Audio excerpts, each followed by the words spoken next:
Sejam bem-vindos, este é o Menor Minoria Podcast. Quem fala é Gaut Dancônia. Saiba que você está na mídia, que fala de quem mais importa, você, o indivíduo. E nessa jornada, conto com o meu amigo Fraga. Tudo bem, Fraga? Tudo bom, Gaut? Boa noite. Para quem estiver ouvindo aí em outro horário, bom dia ou boa tarde. Ótimo. E aí, tá animado para continuar nos nossos debates sobre o indivíduo e a liberdade? Isso é o nosso segundo episódio e hoje temos um convidado especial aí que você vai introduzir aí para nós. Ótimo. Bom, pessoal, hoje quem está conosco é um convidado que eu conheci em redes sociais, no meio libertário, né? E que sempre foi muito didático nas explicações, nas conversas sobre a liberdade. O Fraga e eu conversando, achamos um ótimo componente para essa nossa primeira, de fato, episódio com entrevista. É o Pedro, tá? E Pedro, seja bem-vindo, tudo bem? Opa, boa noite aí, tudo bom? Certo aí, Fraga? Bom, Gaut? Boa noite aos demais aí e bom dia ou boa tarde, que nem disse o Fraga. A gente não sabe quando as pessoas vão escutar isso, né? De repente lá para 2150, sabe-se lá quando, né? No 25º ano da grande pandemia. Nossa. Verdade. Deus nos livre. Mas diga lá, Pedro, a gente agradece sua disposição a participar aqui do nosso podcast e gostaria de que você se apresentasse brevemente para que as pessoas saibam quem você é. Bom, primeiro eu que agradeço aí o convite, né? Bom, eu sou alguém aí já na casa dos 40 anos aí, pai de família, trabalhador aí do dia a dia, né? Gosto de tecnologia, trabalho nessa área, acostumado aí a tratar de problemas tecnológicos ou relacionados à lógica, né? Programação de computador e esse tipo de coisa. E alguém assim que ama demais viver, né? Adora relações humanas aí, sou apaixonado por troca de ideias com outros indivíduos. E, enfim, esse é o resumo do que eu sou, uma pessoa simples, procurar ao máximo ser sincero com os demais e tratar todos como indivíduos que são, cada um únicos em si mesmos, né? É isso. Ah, legal, Pedro.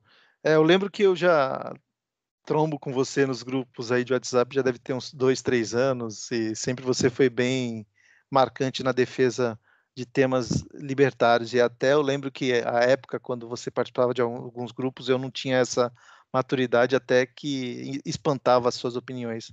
Mas o tempo passou e eu percebi o quanto você estava certo.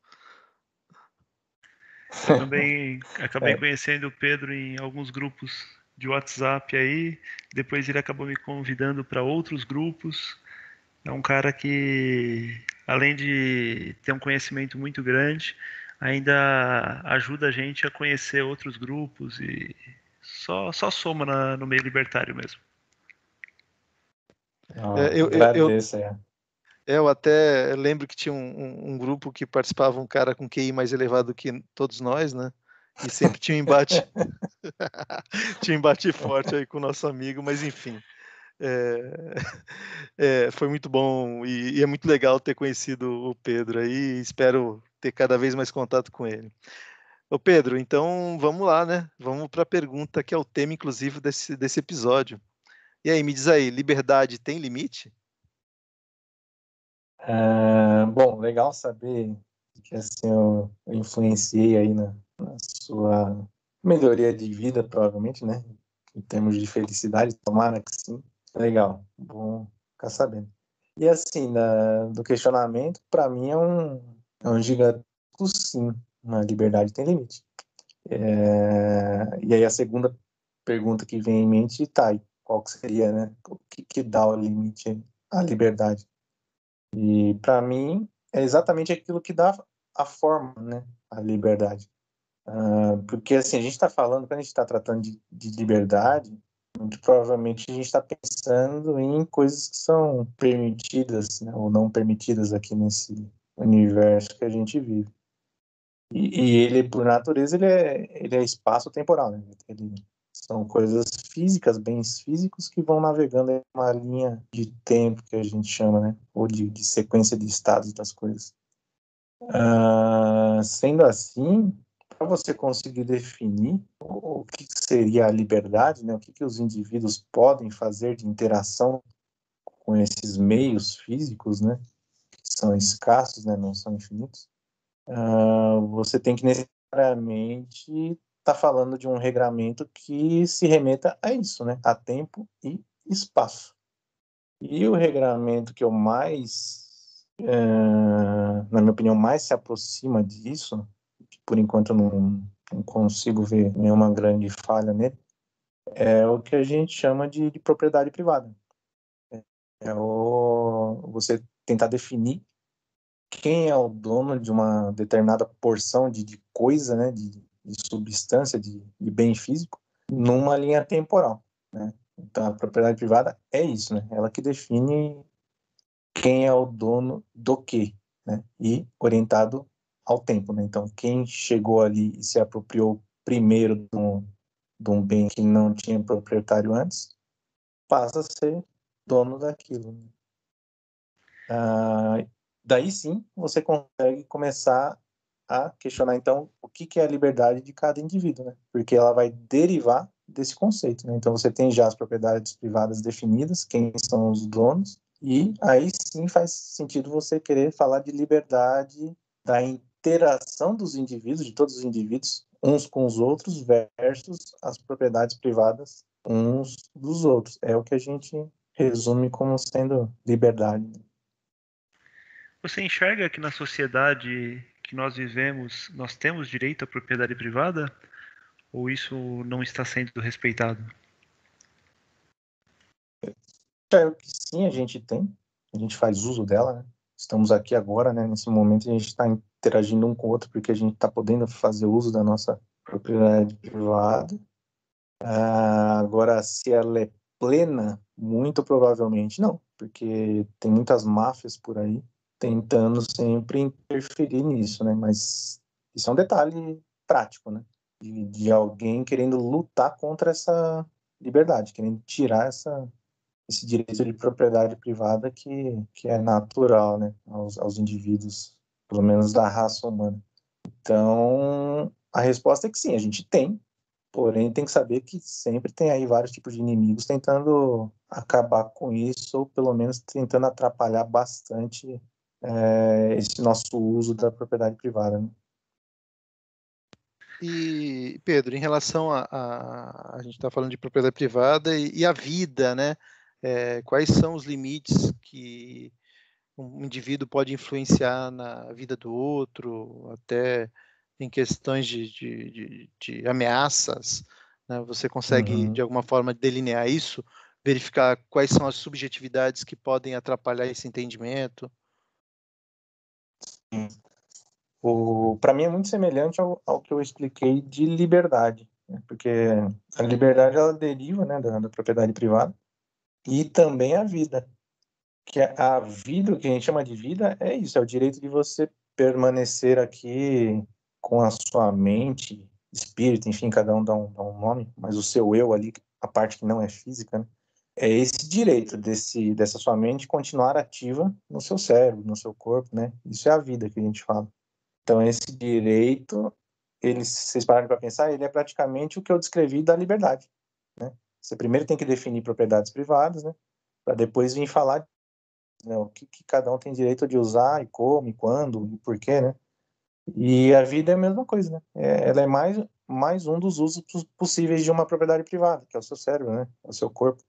E então, ela também está delimitada por isso, pela famosa propriedade privada, né? Então, ninguém jamais deveria tentar agredir uma propriedade privada de alguém que está pacífico, né? A regra básica da ética libertária é mais ou menos essa. E então, todos têm direito à vida? Sim, todos têm direito à vida, porque você só precisa da sua propriedade privada ali para se manter vivo. Agora, o que você não pode jamais é tentar a propriedade do outro, e muito menos agredir, lógico, né? Ameaçar de agressão a propriedade do outro com a desculpa de que você precisa disso para se manter vivo, né? Aí não é o caso. Geralmente, através da argumentação, você vai conseguir resolver esse seu conflito momentâneo ali, né? Se você se planejar bem, se você pensar um pouco melhor, você vai ver que você não vai precisar chegar no ponto da agressão, né? Então, em resumo, é isso. A vida está muito próximo do que eu entendo por liberdade. E ambos derivando de uma forma muito bela, aliás, da propriedade privada.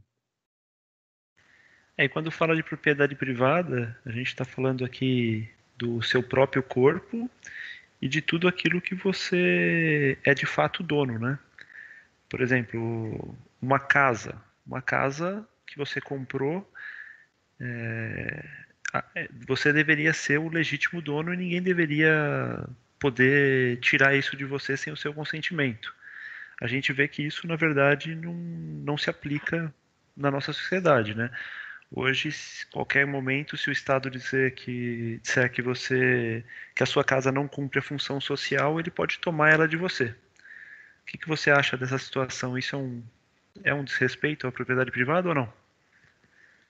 Sim, é um desrespeito à propriedade privada e, consequentemente, à liberdade e à vida do indivíduo, né? Elas estão conectadas, né? Uma deriva da outra, elas estão fortemente amarradas ali.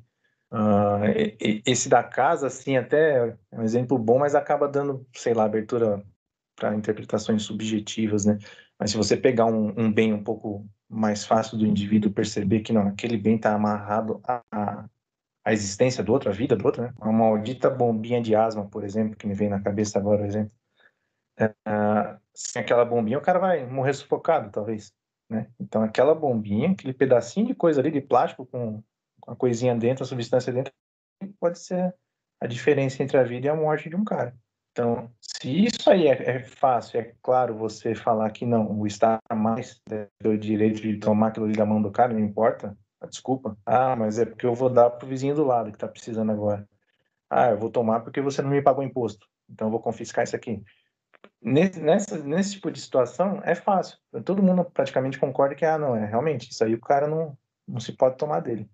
E se isso aqui que eu tô falando é válido com uma bombinha, que é mais fácil você perceber, né? A diferença entre vida e morte do indivíduo, você deveria conseguir também ir expandindo isso para todos os bens, praticamente, que o cara adquiriu de forma legítima.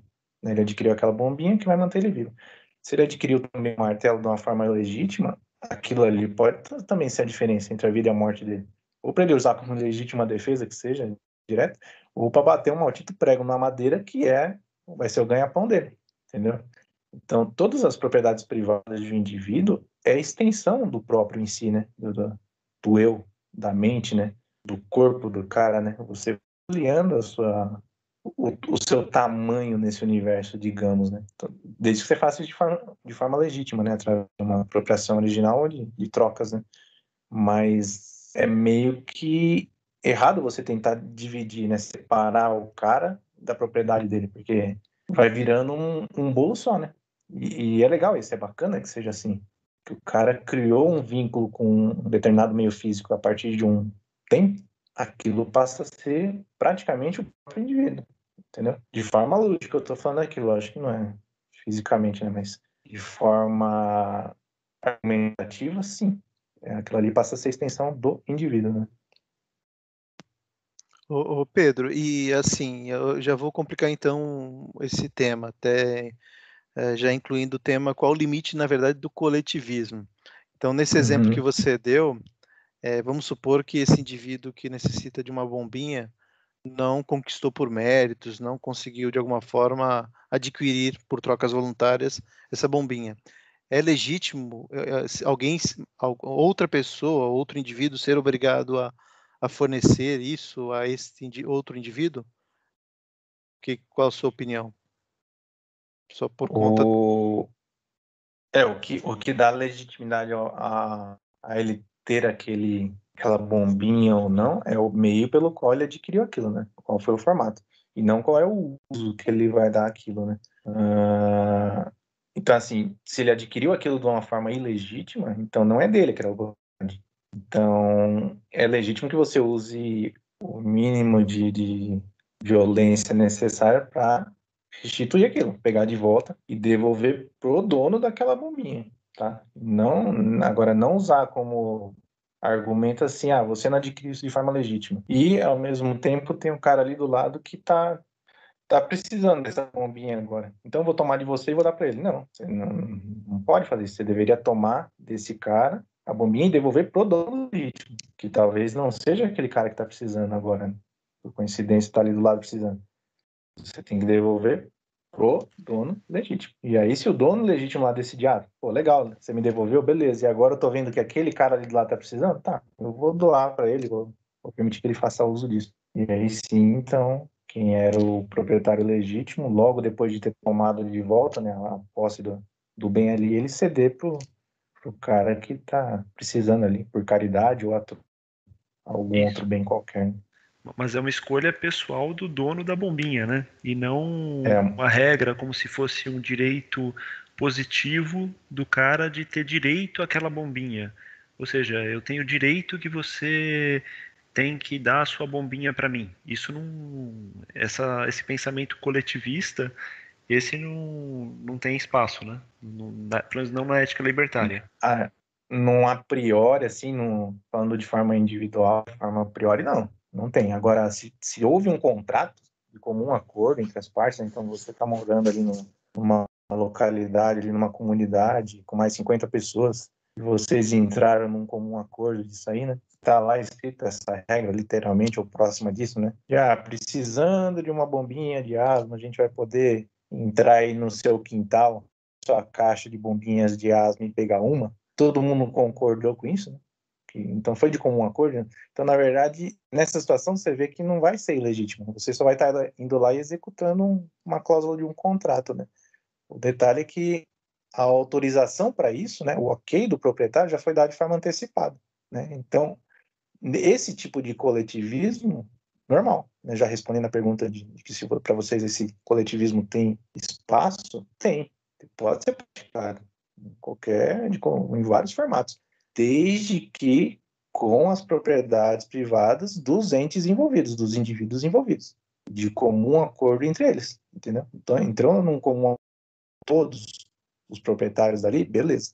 O que você não pode é querer terceirizar depois alguma regra dessa aí que vocês criaram, por mais bela que ela seja, ou por mais maluca que seja, você querer e fazer o outro condomínio lá do lado, a outra localidade do lado, obedecer sua regra. Desse momento em diante, aí é que o coletivismo passa a ser não válido, né? Porque você tá... Não é o coletivismo em si que é o problema, né? É você impor regras individuais, suas ou coletivas, que seja, aos demais, né? Você querer impor com agressão uma regra em cima de alguém que está pacífico, né? Então a regra é sempre essa, é meio que chata até, né? Acaba ficando meio sem graça. A explicação sempre volta na propriedade privada, né? Então, tipo, a pergunta, né? Coletivismo, pode sim ou não? Pode, desde que limitado, de novo, pela propriedade privada, que nem era a liberdade e que nem é a vida também, né?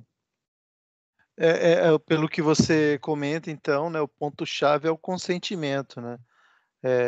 O problema não é o coletivo, o problema é se algo ser coercitivo em detrimento do que o entendimento do indivíduo. Se algo é consentido, seja por contrato, né? Não necessariamente contrato formal. Quando a gente fala contrato, às vezes um apertou a mão do outro e combinou, né? É isso, né, Pedro? Isso. É exatamente isso. O coletivo em si não é o problema. O problema é quando ele é uma abstração, na verdade. O coletivo, ele tem que ser sempre só um conjunto de indivíduos, né? Porque o indivíduo é o legítimo ali de possuir propriedades, né? Ele é o agente. Então, você quer juntar 40, 50 e chamar, dar um nome aí de algum coletivo qualquer, de condomínio, de bairro, de sociedade, chame. Mas sempre, nunca esqueça que sempre aquilo ali é um mero conjunto abstrato ali de indivíduos. Então, você vai querer o ok desse conjunto, você precisa do ok dos indivíduos. Você não, em nenhum momento, para existir uma entidade chamada sociedade ou uma entidade chamada condomínio, e essa entidade passa a agir. Ela não existe. Ela não é um indivíduo, né? Ela não é um ser, ela não é um agente. Então, esse que é o detalhe. Quer criar coletivos? Crie à vontade. Crie sempre. O indivíduo foi feito para viver em coletivos, a gente é social, né? Agora, nunca queira impor do coletivo para baixo, né? Nunca venha dizer que o bem comum, né? Ou algo nesse sentido. Essa entidade foi que determinou tal regra, né? Que nem o famoso contrato social, né? É uma entidade que criou isso aí. Pô, mas quem que é esse cara? Que entidade é essa? Onde que eu converso com esse cara? Não tem. Então, nessa situação, perde totalmente o sentido do coletivo.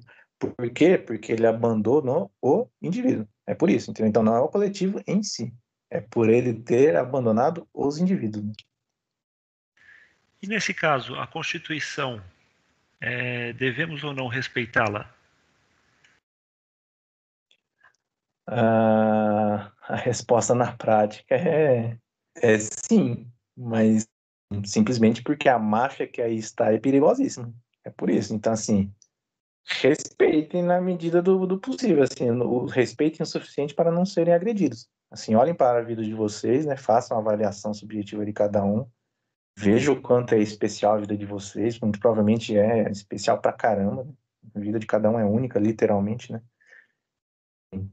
Para as pessoas que estão próximas a vocês, né? Familiar, amigos, enfim, façam a sua avaliação de até que ponto vale a pena não respeitar o regramento estatal, por mais imbecil que se ache, por mais ilegítimo que ele seja, julguem vocês mesmos, assim, até que ponto vale a pena. Começou a chegar perto do ponto que você acha que não vale a pena, já para antes, entendeu? Não vale a pena. E assim, de forma prática, no dia a dia, alguém te parou, obedece o que o cara tá falando, dá uma de bonzinho ali, finge que tá concordando e deixa para lá, porque assim é coisa pequena, não é assim que o Estado vai ser derrubado ou combatido, né? São por outros meios. Esse meio, o da agressão, né, o de enfrentamento, não adianta, porque é exatamente nisso que o Estado é especialista, né, em ser agressivo. Então, Pedro, dentro desses seus comentários, a gente tem que praticar de forma perene o PNA, né? Para que contra qualquer tipo de forças e, no caso, o Estado. É isso que eu estou entendendo. Isso seria resumir que o PNA é outra coisa bastante falada ainda nos meios libertários. Embora ele tenha nome de princípio, ele não é bem um princípio, é uma consequência lógica também, que nem a liberdade, que nem a vida, são consequências lógicas aí da propriedade privada. O PNA também, né? Ele é uma curiosidade lógica, eu costumo falar. Você vai fazendo as derivações, você vai perceber num dado momento que, então, eu não devo jamais, né, agredir ninguém que está pacífico, né? É uma das conclusões lógicas que se é possível chegar. E dessa forma, então, você vai praticar isso. Se você tiver uma boa moral, né? Você descobriu que essa é a regra lógica, né? A parte ética é essa. E se você tiver uma moral, essa moral vai te incentivar a ser uma pessoa ética, né? E então, sim, eu recomendo que todo mundo pratique aí o PNA, né? O famosinho PNA, o princípio da não agressão, inclusive, na medida do possível, contra agentes do Estado. Sim, por que não? Se for possível, é lógico que se já chegarem agredindo fisicamente, né, aí você vai acabar ali até mesmo no instinto de sobrevivência, você vai reagir, tem que reagir mesmo.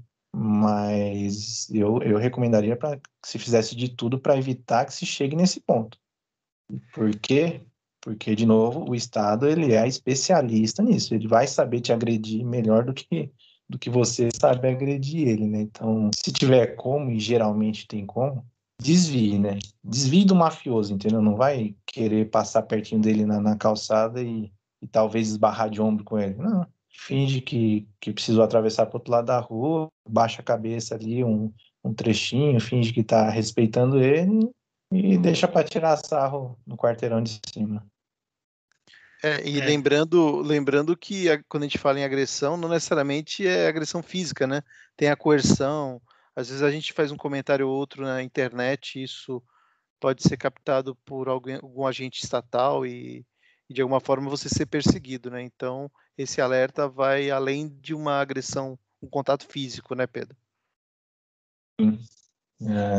Até mesmo hoje em dia, como a gente sabe que o Estado está também rastreando, ficando ali em redes sociais, então Eu recomendaria, assim, cada um na sua medida, né? Eu não tenho aqui como colocar regras, e até pela natureza do que a gente acredita de ser o libertarianismo, não tem como, porque cada um vai fazer a sua valoração, né? Então, um cara que, por exemplo, for mais louca, não tem família, enfim, e é mais corajoso, ele vai enfrentar mais o Estado, entendeu? Então, isso não é certo ou errado, né? O do cara, as valorações que ele fez o motivam a agir dessa forma. Mas, em linhas gerais, é sempre assim, olhe para a sua vida, o quanto que ela vale e logo depois calcule bem as ações que você vai tomar em relação ao Estado de enfrentamento a ele, né? Eu particularmente, eu não tomo quase. Para mim, eu já desisti de enfrentar ele, né? A máfia está muito gigante, né? Então eu prefiro me desviar dele, porque tem cada vez mais tecnologias, né, que permitem isso. Essa que a gente está fazendo aqui é uma delas, né? Informação descentralizada, né, comunicação de forma barata, né, criptomoedas são outras, enfim, tem várias outras aí. Então eu me interesso cada vez mais por desviar do Estado, porque ele é especialista em agressão e é um bosta na argumentação. Ele é muito fraco de argumentação e de uso de tecnologia por consequência, né? Então, vamos nessa direção, né? Vamos na direção de fazer, então, o uso das coisas em que o Estado tem muita deficiência de conseguir fazer também, né? Então, ele vai estar sempre para trás da gente nessa corrida. O princípio da não agressão não necessariamente ele é uma ideia pacifista, né? Ele é o princípio de não iniciar agressão contra outros, mas não quer dizer que você não tenha direito à sua legítima defesa, correto, Pedro? É isso mesmo, é um princípio de não agressão contra, né, o nome completinho seria isso, contra quem está, né, porque a violência por si só, ela não é boa ou ruim, né, você tem que qualificar ela. Você está usando violência de uma forma legítima, então aquela violência foi boa, que nem para cessar uma agressão, né, legítima defesa, que nem a gente fala. Então esse tipo de violência é bom, né, é boa, não tem nada demais. É que nem o martelo, o martelo é uma ferramenta. O martelo não é nem bom nem ruim. Se usou ele para bater um prego, ele é bom. Se usou ele para bater a cabeça de uma criança, ele foi usado de forma ruim. Entendeu? Mas não é a ferramenta em si que é boa ou ruim. O uso que você fez dela. Então, a violência é a mesmíssima coisa. Se você usou para uma coisa boa, ela é boa, ela é bem-vinda. Usou de forma errada, de forma ruim, como o Estado faz, aí ela não é legítima, né? Ô Pedro, você tem comentado aí, né? A gente iniciou nosso bate-papo, grupos libertários, libertarianismo. Se você puder fazer um breve resumo para a gente ficar todos na mesma página, o que é o libertarianismo? Para mim, então, o libertarianismo é exatamente você tentar fazer ao máximo para seguir uma ética que seja correta, né? É estranho falar assim, mas só para ficar claro para quem está ouvindo, né? Seguir uma ética que evite conflitos, né? Se a gente está falando de propriedade privada, e o libertarianismo é isso, né? Ele é uma proposta que busca solucionar problemas, né?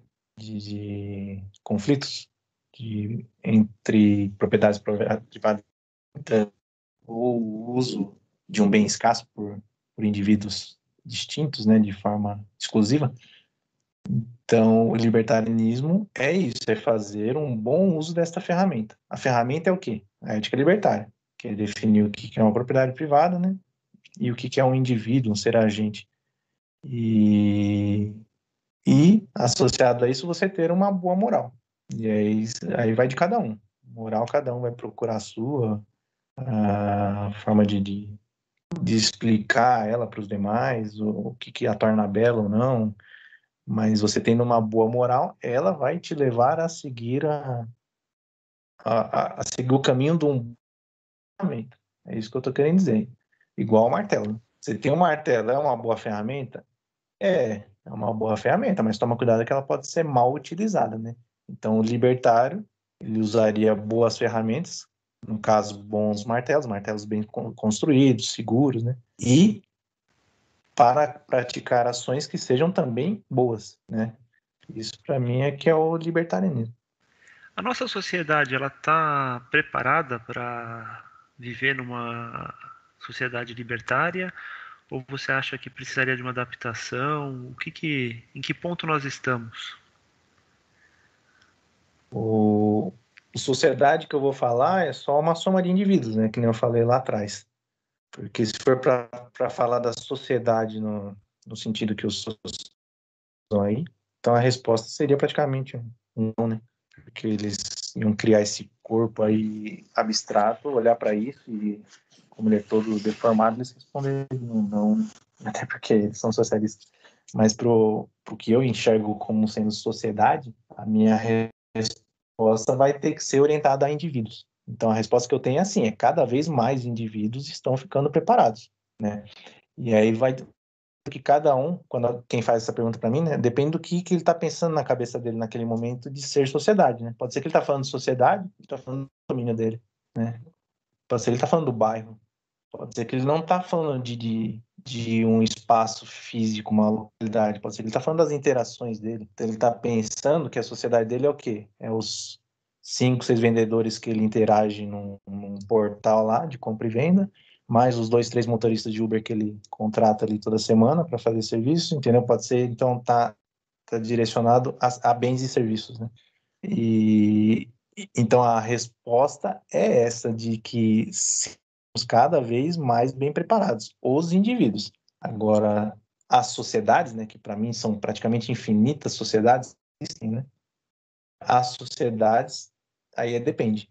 Né? Depende muito do meio que o indivíduo está inserido. Mas para mim, sem sombra de dúvida, a gente está caminhando a passos bem rápidos para que cada vez mais indivíduos estejam sim preparados, né? A evolução tecnológica, o barateamento da informação e a descentralização, né? Tanto da informação como da tecnologia, que andam bem amarradas, né? Isso tudo está empurrando praticamente os indivíduos para esse bom caminho, né? E para esse destino correto, que seria a convivência pacífica entre todos.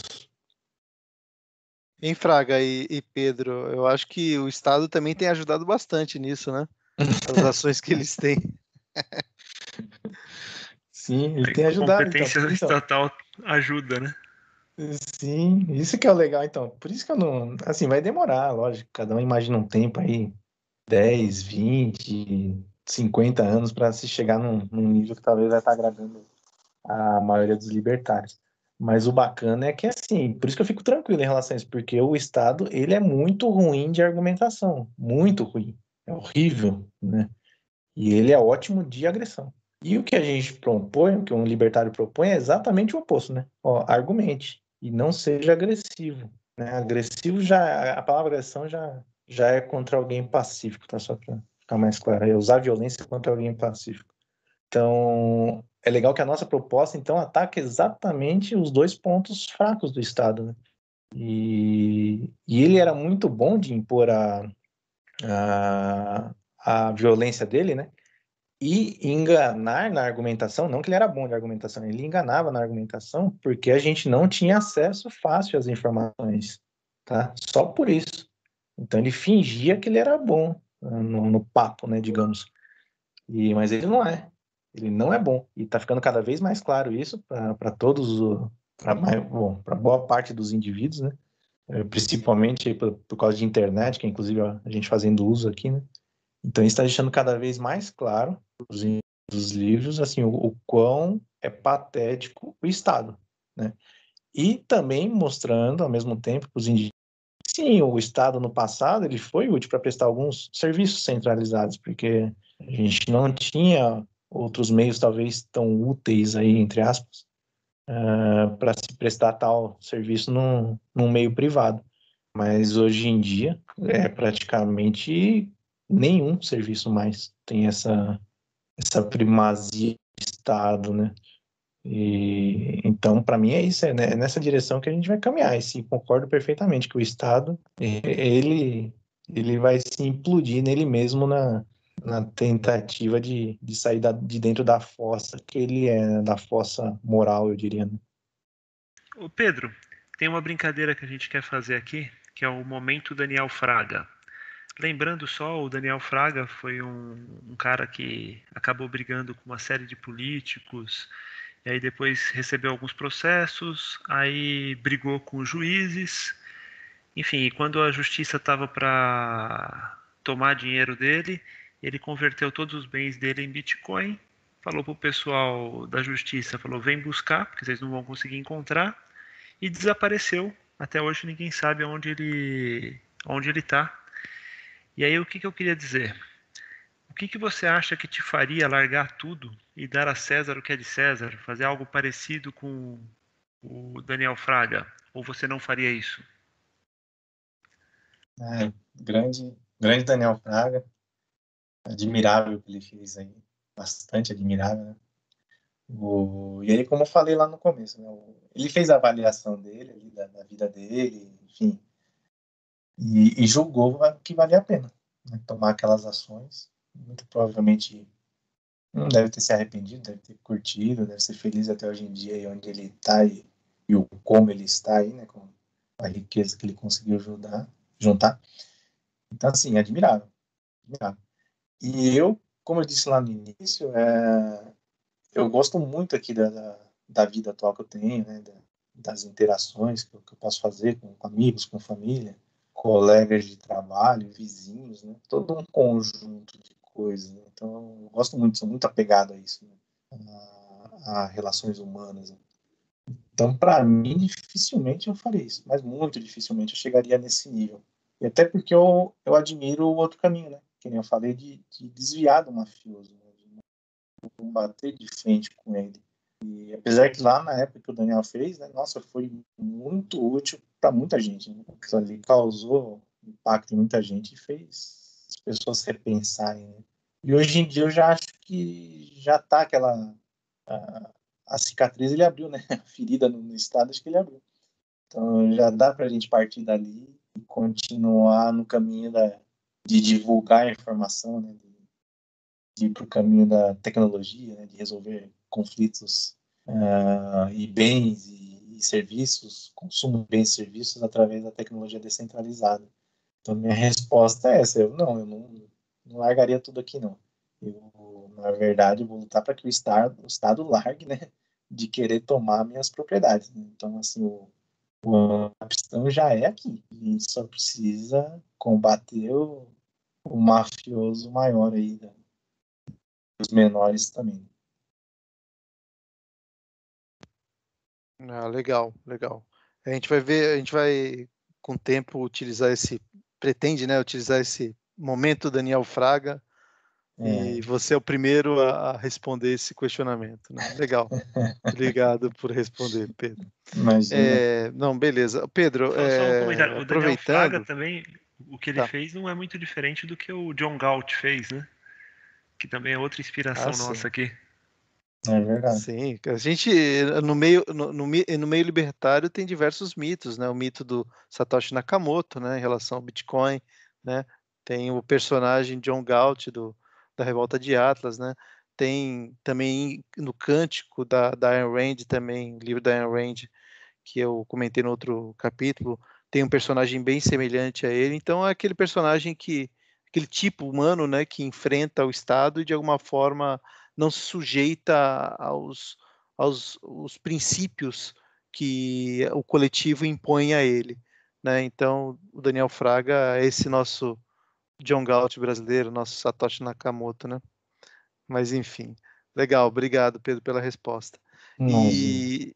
E eu queria aproveitar para perguntar a você o que durante sua vida, né, que você identifica que despertou essas percepções de que tinha algo errado acontecendo e que o mundo não era, digamos assim, amigável às liberdades individuais. Até uns 7 anos atrás, mais ou menos, assim, eu era que hoje em dia, olhando para trás, assim, eu era um social-democrata, digamos. Né? Eu cheguei a defender esquerdismo claramente, assim, na época, né? Não me definia dessa forma. Mas, resumindo, assim, eu não via problema na distribuição de renda, né? Que a gente chama. Não via problema. Então, para mim, se o Estado conseguisse angariar os fundos aí através de impostos, conseguisse redistribuir isso e ainda ficasse no azul aí, entre aspas, né, nas contas, eu não via grandes problemas. Eu achava que era bacana e era aceitável isso. E que isso não era executado porque as pessoas que estavam ali é que eram pilantras, né? Os políticos ali do momento eram os pilantras. Então, se a gente trocasse, ia dar certo. Então, era mais ou menos essa visão que eu tinha, né? Porque, olhando para trás, hoje em dia eu chamaria de centro-esquerda, vai. E aí, o que mudou? Na época, por exemplo, de algumas votações, eu sempre fui meio indiferente, sabe? Na hora de votar, eu nunca tive muita fé, né, no Estado. Eu achava que se ele conseguisse fazer, muito que bem, mas eu não ficava botando todas as minhas fichinhas nisso, não. Então, na hora de votar, eu meio que tentava escolher o menos pior. E é engraçado que na época, por exemplo, da votação ali de 2013, 2014, não lembro, que foi a Dilma com a Aécio, né? Então, naquele momento de votar, que eu não passava meses e meses pensando nisso, não. Era uns dias antes ali. Eu julguei que, pelo que vinha sendo divulgado ali do governo petista ali da Dilma, versus as coisas que vinham sendo divulgado do Aécio, por exemplo, eu decidi que eu ia votar na Dilma. Então, foi isso. É vergonhoso falar, mas foi. Mas apesar que também, grande diferença, né? Outro também é outro Eu lixo. não tenho orgulho nenhum de ter votado no Aécio. Então. Por isso que é engraçado falar na Dilma, mas o outro lado ali também. Enfim. E o que aconteceu? Logo depois de poucas semanas depois, assim, eu já fiquei surpreso, porque eu comecei a ver divulgar na mídia que algumas coisas que o governo petista tinha divulgado de números ali, né, de economia, eles começaram a mudar. Né? Uma coisa que me vem na cabeça agora, eu acho que tinha relação com energia elétrica também, né? Eles tinham falado que ia ser de uma determinada forma, aí quando se elegeu, passou um mês, começou já a mudar o regulamento. E aí que me veio na cabeça, pensei, ué, mas por que isso, né? Será que não está funcionando, então? Que nem eles estavam mostrando os números, né? Se esses poucos de números aqui que eles estão mudando, será que o todo, né? Eles mudaram esses 10% aqui, mas os outros 90%? Será que também não é enganação, né?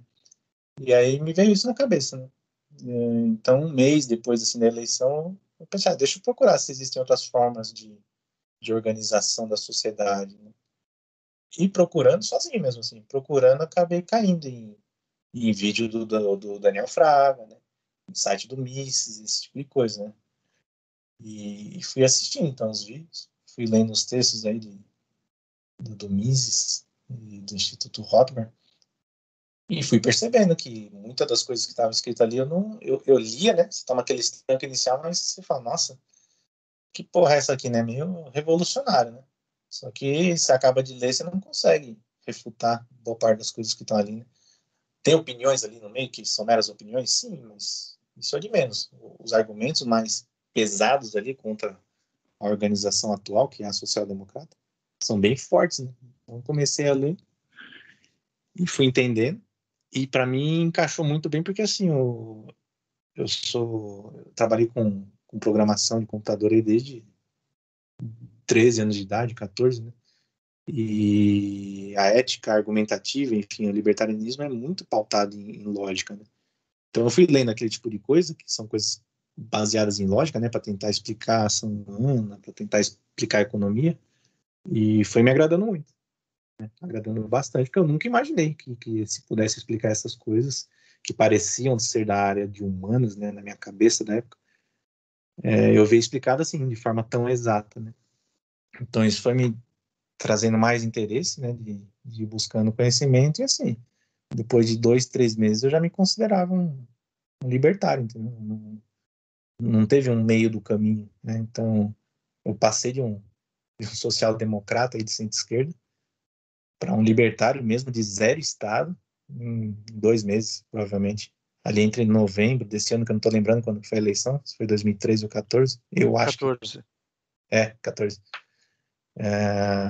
Então, entre novembro ali, já em janeiro do outro ano, eu já me considerava libertário. E meio que fui obrigado a ser, entendeu? Não é que meio a contragosto, digamos, entendeu? Que eu não conseguia refutar as ideias do que estava ali e falar, pô, então é isso, se eu não consigo falar absolutamente nada para quebrar linha de argumentação, que não é quebrar só um argumento, é uma linha forte de argumentação que tem ali em boa parte das matérias ali, né, do site do MIS, cheio de referências, cheio de links, né? Tem textos de economia muito bons ali, né, que também acaba ficando fortemente amarrado, né, na ética argumentativa, né, a escola austríaca de economia. Então forma esse microsistema ali, né, que acaba mudando, né, a sua forma de pensar sobre as coisas. Então, resumindo, foi assim que eu me tornei libertário, mas não tenho, para mim foi só um processo, sabe? Não tenho muito orgulho. Eu vejo que tem muitas pessoas que têm orgulho de falar assim, né? Para mim foi normal. E deveria ser normal para os outros também. Eu falo dessa forma, não é desmerecendo os outros, não. É para deixar claro que, assim, deixe o orgulho de lado, né? Você que está aí querendo aprender uma linha de raciocínio nova, você tem que deixar de lado as coisas que você sabe atualmente, pelo menos por um momento, né? Não ser também orgulhoso, não. Não tem problema nenhum você admitir que, caramba, eu fui enganado por décadas. Você foi enganado, paciência. Foi enganado. Não tem... Isso não diz nada sobre o seu caráter, né? Sobre quem você é, quando ninguém está olhando, né? Que isso que é o caráter, né? Deixa as falhas para trás e tente corrigir. Pelo contrário, né? Quanto antes se descobrir que tá num caminho que não é da verdade, vai ser melhor. Isso, quanto antes, exatamente. E não tenha vergonha de falar isso, de assumir. E você não está que assumindo que você matou alguém, que você roubou alguém. Não, você está assumindo que você tinha uma linha de raciocínio correta. Só isso. então, eu posso confessar que eu votei no Lula em 2002, por exemplo. Então, assim, e não vou aqui entrar na minha história, mas as histórias meio que se encontram aqui, né? Todos nós, de alguma forma, tínhamos um entendimento, até porque o esquema de ensino que existe, não só no Brasil, mas no mundo ocidental, é um esquema para que as pessoas não tenham acesso a esse tipo de informação, né? Sim, não se questione, exatamente. E o que eu não sei se estou conseguindo ser claro em termos do sentimento interno, assim, que eu estou sugerindo para que, é uma sugestão meramente, né, de que os libertários tenham, ou quem está aí querendo entender, né, o libertarianismo, é que assim, não precisa ter medo, né, tenta deixar o orgulho de lado, porque assim, você só está aprendendo a usar você está tomando conhecimento que existe uma ferramenta nova, que é isso, né, a ética libertária é uma ferramenta para tentar evitar conflitos, né, de uso de bens escassos, que a gente já falou. Então é só isso, você está aprendendo que existe um martelo, que eu não falei. Então você não precisa ficar chateado e ficar com vergonha de que, nossa, mas vou ter que admitir que eu não sabia da existência do martelo. Pô, e daí que você não sabia? Ninguém nasce sabendo. Então é só. Pô, agora eu aprendi o que é um martelo. Pô, legal, uma ferramenta. Então, a ferramenta perfeita? Não. Você aprendeu que existe um martelo. Agora você vai com a sua moral aí, você não precisa abandonar ela, você só vai ter que talvez redirecionar um pouco algumas ações para que você saiba fazer um bom uso do tal do martelo. Você descobriu que ele existe, né, e que ele serve para um monte de coisa, e para coisas boas e para coisas ruins. Então, pegue e use para as coisas boas. Mas é só isso, um libertário não tem que se achar melhor que os outros. Que eu estou explicando tudo isso porque eu ouço muito, né, de que libertário é arrogante, libertário é isso, libertário se acha. E sim, muitos que são assim, mas não tem a ver com o libertário, com o grupo libertário, tem a ver com aquele indivíduo em específico. E por isso que eu estou querendo dizer que não é porque o libertário que já sabe o que é o martelo e sabe usar perfeitamente bem o martelo, ele não é melhor que os outros. Ele só é um pouco diferente, só isso. E ainda bem, vai ser um cara que nunca vai agredir os demais, porque ele já entendeu, né, que eticamente é errado e que moralmente não é uma coisa boa. Então, nesse aspecto, sim, ele vai acabar causando bem para todos que o cercam, né? Mas fora isso, se ele é um cara melhor que os outros, né? Mais inteligente, que sabe de tudo, não tem nada a ver com isso, não. Pedro, e assim, o nome desse podcast é Menor Minoria, né? E o foco é no indivíduo. Então, essas ferramentas que você está propondo aqui, né? Tá até fazendo essa analogia com o martelo, eu continuo a analogia são ferramentas que o indivíduo tem para construir o seu próprio caminho, né, de forma consciente, entendendo das suas limitações e das suas possibilidades de crescimento através dessas ferramentas propostas e descritas por você, né? Então, é bem bacana e, assim, eu agradeço tudo que você colaborou aqui conosco e espero que esse conteúdo ele chegue cada vez mais às pessoas que nunca ouviram falar de que existe a possibilidade de cada indivíduo tomar posse da sua própria vida. Então, agradeço aqui, Pedro, a sua participação e deixo aberto aqui um espaço final para suas considerações sobre essa experiência conosco aqui. Tá, legal. Eu que agradeço também o convite aí, as palavras de vocês, o reconhecimento de algumas coisas, né? E admiro muito a iniciativa de vocês. Eu já, no privado aqui, a gente já tinha conversado que eu particularmente, eu não tenho esse dom, eu não tenho esse cacuete, né, para organizar um podcast, esse tipo de coisa e tocar para frente isso. Então, eu sou muito assim, né? Quando eu não tenho determinada capacidade, eu acabo valorizando muito quando eu vejo nos outros, né? Então, fica aqui os meus parabéns, né, a vocês dois. E sinceros mesmo, porque eu acho admirável mesmo essa iniciativa. E vamos torcer, sim, para que esse tipo de conteúdo, desse primeiro capítulo e dos demais que virão aí, só ajude cada vez mais os indivíduos a serem indivíduos, né? Exato. Muito obrigado, Pedro, por participar aqui com a gente. Isso que você falou, eu acho que o próprio Estado, eu tenho a impressão que escondeu isso da gente, de que existia uma outra forma de organização da sociedade. Então, é isso, a gente está aqui com a informação descentralizada e mostrando isso para o maior número de pessoas. E aí elas vão tomar as próprias decisões, se é uma ideia válida ou não é. Muito obrigado mesmo. Obrigado, Pedro. Valeu. Até mais. Valeu. E até o próximo episódio, senhores indivíduos. Um abraço. Abraço.